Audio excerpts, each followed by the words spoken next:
10,000 বছর আগে নারীর বোনা বীজের মাধ্যমে উদ্ভব হয় কৃষি।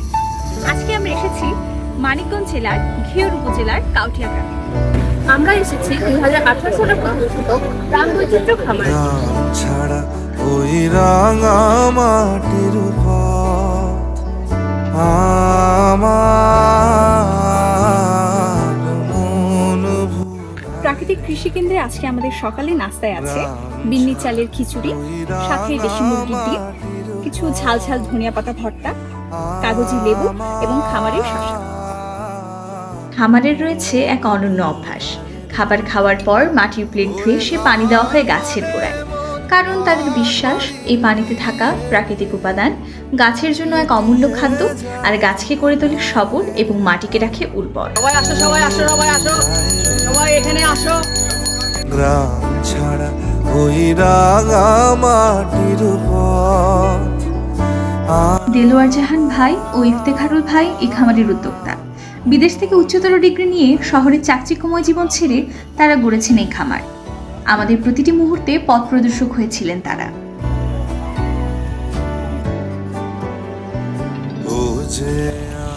তো একটু দেখেন, এই জায়গাটা একটু পতিত আছে। দাঁতকানি ধান, দাঁতকানি কবিতা পড়ছেন না? হ্যাঁ, মানিকগঞ্জে যে নিম্নভূমির এখানে হিজল দিঘা, বাওলা দিঘা এরকম বিভিন্ন ধান আছে যেগুলো অধিক পানিতে হয়। আমরা ওই ধানগুলো করছি। কিভাবে কম্পোস্টিং এর মাধ্যমে আমরা নিজেদের প্রয়োজনীয় সার নিজেরাই তৈরি করতে পারি। এই খামারে আমরা শিখতে পেরেছি কিভাবে স্বনির্ভর খামার তৈরি করা যায় এবং তার মাধ্যমে কিভাবে নিরাপদ খাদ্য আমরা গ্রহণ করতে পারি। আমরা আরও শিখেছি কিভাবে জীব বৈচিত্র্য রক্ষা করে সঠিক খাবার তৈরি করা সম্ভব। আজকে দুপুরে মেনুতে আছে খামারের লাল চালের ভাত, সাথে দেশি মুরগি, তার সাথে খামার থেকে তোলা সবজি এবং পাতলা ডাল।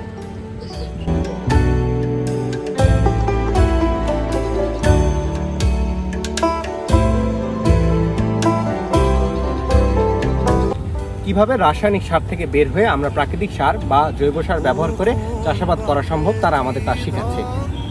আমাদের এই সবুজে ঘেরা খামারের পাশ দিয়ে বয়ে গেছে কালীগঙ্গা নদী। খানে কি দায়ে ঠেকাবে ও কোন বাকে কি ধন দেখাবে, কোনখানে কি দায়ে ঠেকাবে, কোথায় গিয়ে শেষ মেলে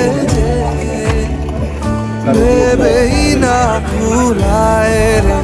আমরা গতানুগতিক রাসায়নিক সার থেকে বের হয়ে প্রাকৃতিক কিভাবে চাষাবাদ করা যায় সেটি শিখেছি এবং এটি একটি পরিবেশ বান্ধব এবং সাস্টেনেবল একটি বিষয় যা আমাদের পরিবেশকে করেছে আরো নিরাপদ। তো আমরা আজকে খামারে নিয়ে আসছি। এটার একই সাথে যেমন ওরা রুটটাকে আইডেন্টিফাই করার চেষ্টা করতেছে, শিখতেছে, পাশাপাশি ওরা সারাদিনে যে জিনিসগুলো শিখবে that will be their assignment. আমার মন ভুলায় রে।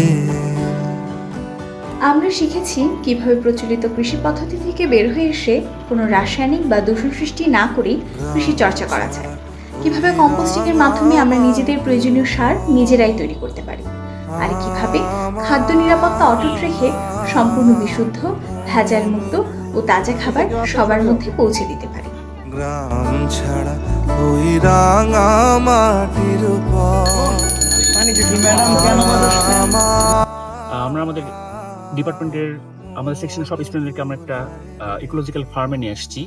আর এখানে ওরা ফার্মিংয়ের সাথে আমাদের এনভায়রনমেন্টের যে ডিগ্রেডেশন, ক্লাইমেট চেঞ্জ, এনভায়রনমেন্টাল পলিউশনের ব্যাপারগুলো, এই ব্যাপারগুলো ওরা হাতে কলমে দেখতেছে, শিখতেছে। তারা মিশ্র চাষাবাদকে গুরুত্ব দিয়ে বলেছেন এতে শুধু অর্থনৈতিক লাভ নয়, বরং জমির উর্বরতাও দীর্ঘদিন বজায় থাকবে। এই পদ্ধতিতে খামার শুধু টিকেই থাকবে না, বরং পুরো এলাকার কৃষি উন্নয়ন এবং পরিবেশও সমৃদ্ধ হবে।